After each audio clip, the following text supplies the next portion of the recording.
আগবঢ়াইছে।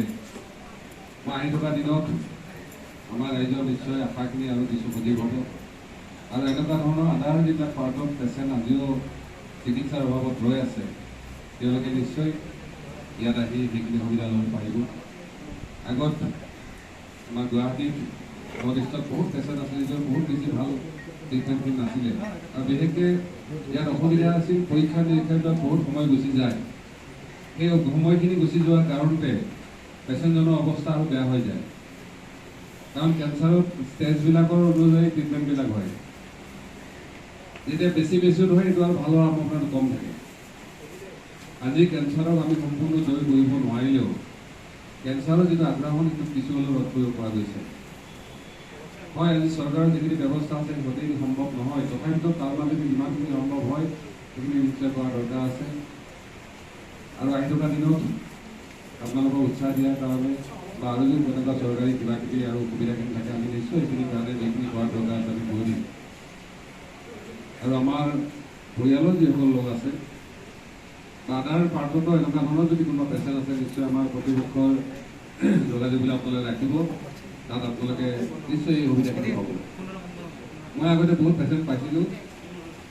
এবাৰ মই বিবৰত আহোঁতে দেখিছিলোঁ যে আমাৰ মাজুলীৰ এজন পেচেণ্ট আছে, তেওঁ কেৱল তেওঁৰ পৰীক্ষা নিৰীক্ষা ৰিজাল্ট হোৱাৰ কাৰণে প্ৰায় এমাহ ৰখি আছে।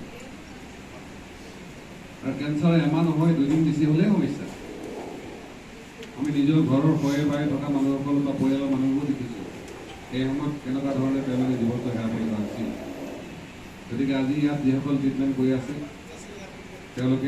তেওঁলোকৰ আশীৰ্বাদ আমি কামনা কৰিলোঁ, তেওঁলোকে আৰু অধিক জীৱনটো উপভোগ কৰক সেইটো আমি আশা কৰিম।